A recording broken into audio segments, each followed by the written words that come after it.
La voiture de Rick Henson est tombée en panne d'essence alors qu'il se rendait chez sa mère malade.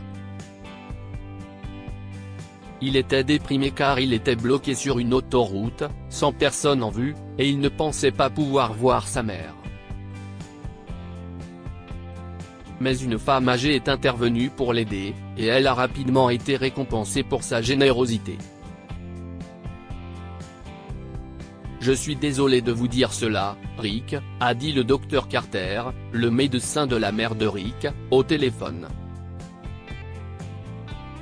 La santé de Madame Henson est défaillante. Je vous conseille de venir dès que possible, sinon, nous craignons que vous ne la revoyiez jamais. Quoi ? A paniqué Rick. Mais monsieur Carter, ma mère allait encore bien la semaine dernière. Comment cela a-t-il pu arriver ?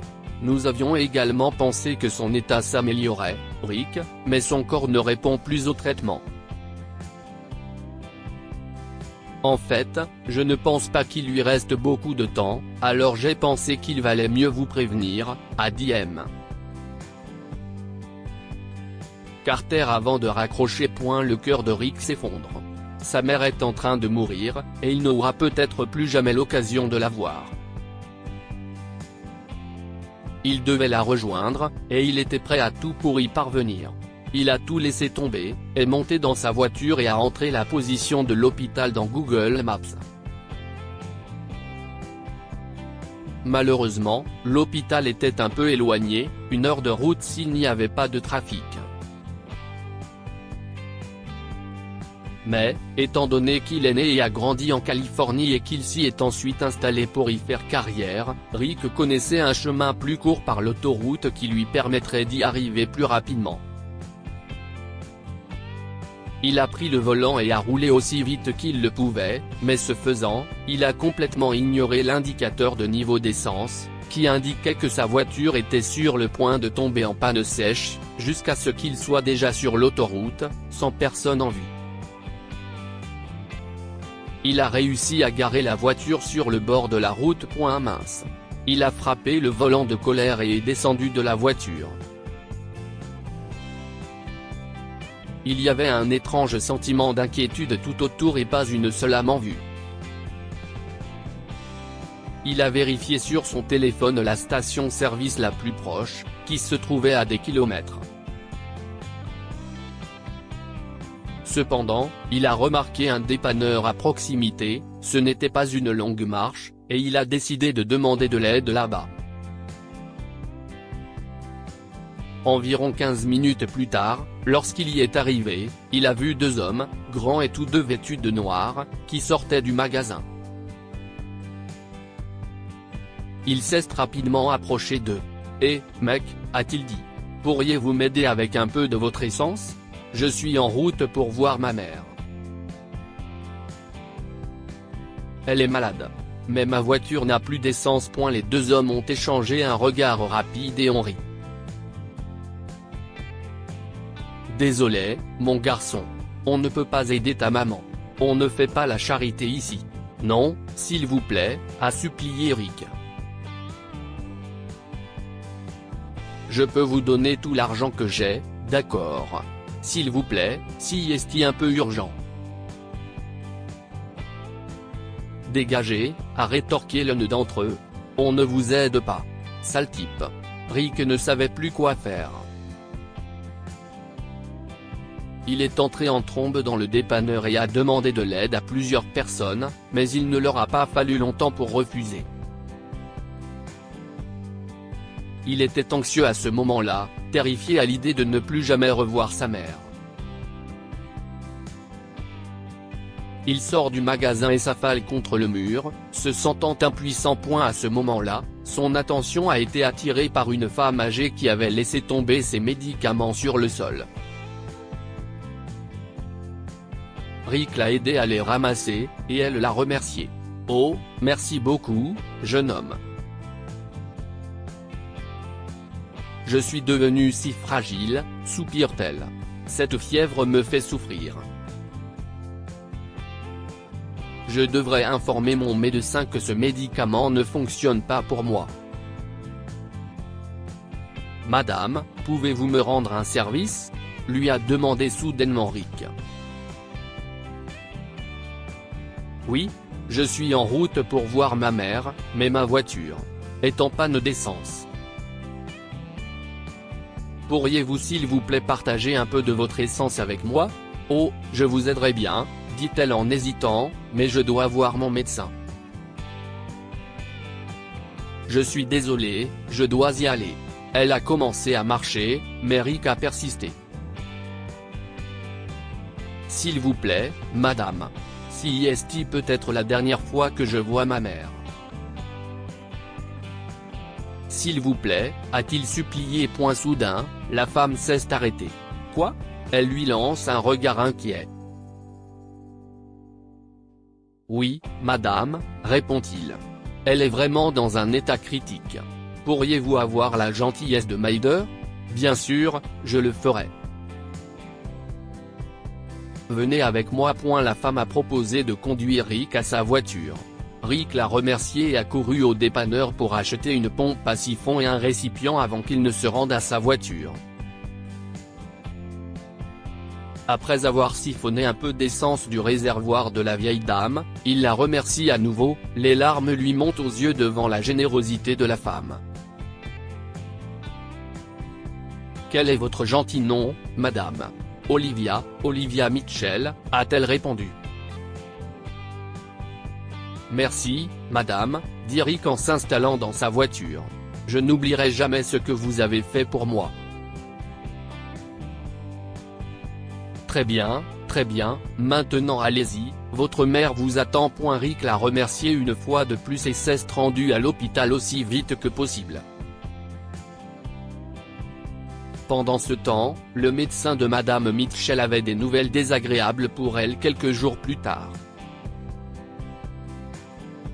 Madame Mitchell, dit le médecin solennellement, je crains que la fièvre ne disparaisse pas avec des médicaments ordinaires. Vous devez être admise, et vous avez vraiment besoin de l'opération. Si est le seul moyen de se débarrasser de l'inflammation dans votre cerveau. Mais docteur, s'est-elle mise à pleurer. Je n'ai pas d'argent pour cela. Mon assurance ne le couvrira pas. Pouvez-vous me donner un peu de temps ? Juste un jour, Madame Mitchell. Cela fait longtemps que vous repoussez ce moment. Madame Mitchell acquiesça, masquant ses larmes, et elle sanglota sur le lit d'hôpital. Elle était bien consciente qu'elle ne pourrait pas payer l'intervention. Plus tard, la sonnerie de son téléphone a détourné son attention. Elle s'est assise sur le lit et a répondu à l'appel. Allô ? Qui est à l'appareil ?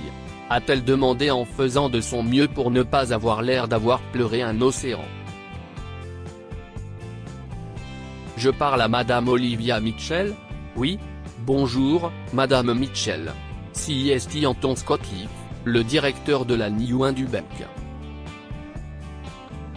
Une somme de 125 000 $ a été créditée sur votre compte. Voulez-vous ?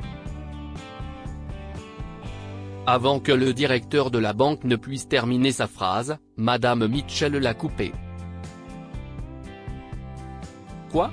Elle était sur le point de lâcher le téléphone. Qui me l'a envoyé ? A-t-elle demandé. Eh bien, madame, le transfert a été effectué par Sunrise Enterprises. De plus, nous avions récemment reçu une demande de prêt de votre part, mais nous l'avons refusée car vous ne remplissiez pas les conditions requises. Êtes-vous toujours intéressé à l'accepter ? Oh non, si est bon. Merci, a répondu Madame Mitchell et a raccroché. Elle ne sait pas qui est l'ange qui lui a envoyé l'argent dans des circonstances si difficiles, mais elle est reconnaissante. Elle a utilisé l'argent pour payer son opération. Un matin, après l'opération, elle se promenait dans sa chambre d'hôpital avec sa canne quand elle a soudain remarqué quelqu'un sur le seuil de sa chambre d'hôpital, un homme avec un beau bouquet à la main. Il n'a pas fallu longtemps à Madame Mitchell pour reconnaître qui il était. « Comment allez-vous, Madame Mitchell ?» a demandé Rick en entrant dans sa chambre. « Oh, si est-vous. Comment va votre mère, mon cher? Comment avez-vous su que j'étais dans cet hôpital? Malheureusement, Madame Mitchell, ma mère est décédée, a-t-il révélé. Cependant, grâce à vous, j'ai pu la voir une dernière fois et passer un peu de temps avec elle. Oh, si est terrible. Je suis vraiment désolé. Ce n'est pas grave, Madame Mitchell, a dit Rick. Je suppose que la vie est ainsi faite. Je sais que ma mère me regarde fièrement d'en haut. J'espère qu'elle est heureuse là-bas. Oh, oui, elle l'est. Vous avez été un fils merveilleux pour elle. Vous savez, j'avais désespérément besoin d'argent récemment, et quelqu'un a fait un dépôt anonyme sur mon compte. Je suis sûr que celui qui a fait cela était une bonne âme comme vous. J'aimerais pouvoir rencontrer cette personne et lui exprimer ma gratitude. Au fait, je n'ai pas retenu votre nom. Je suis devenu si distrait. Je m'appelle Rick Henson.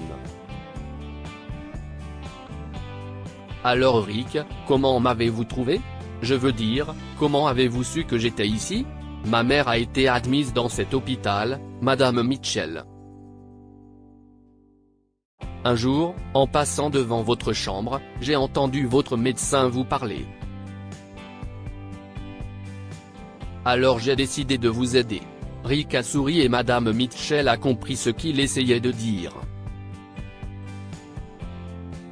La vieille dame n'a pas pu retenir ses larmes. C'était vous. Oh mon Dieu. Merci beaucoup, mon enfant. Mon mari et mon fils sont morts dans un incendie il y a plusieurs années et je n'ai personne d'autre pour m'aider. Merci beaucoup. Mais je ne sais pas comment je vais vous rendre l'appareil. Eh bien, vous pouvez en fait. Je n'ai personne à appeler famille maintenant que j'ai perdu ma mère. Donc je me demandais si vous seriez intéressé par un emménagement chez moi. Qu'est-ce que vous en pensez? La femme âgée a sangloté et a enveloppé ses bras autour de lui. Rick, vous êtes une personne merveilleuse.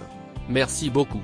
Après que Madame Mitchell est sortie, elle a vendu sa maison et a emménagé avec Rick dans son manoir.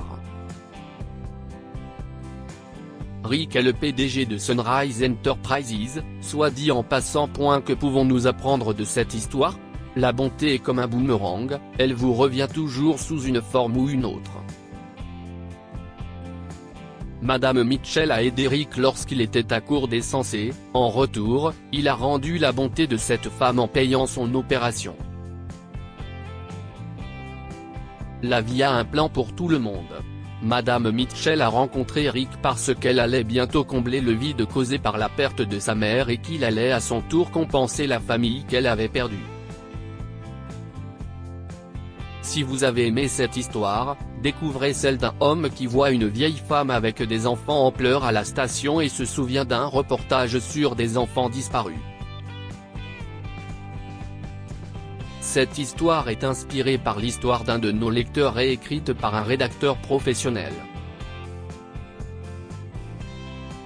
Toute ressemblance avec de véritables noms ou lieux est une pure coïncidence. Toutes les images sont utilisées uniquement à des fins d'illustration. Partagez votre histoire avec nous. Elle changera peut-être la vie de quelqu'un. Si vous souhaitez partager votre histoire, envoyez-nous un mail à info@amomama.com.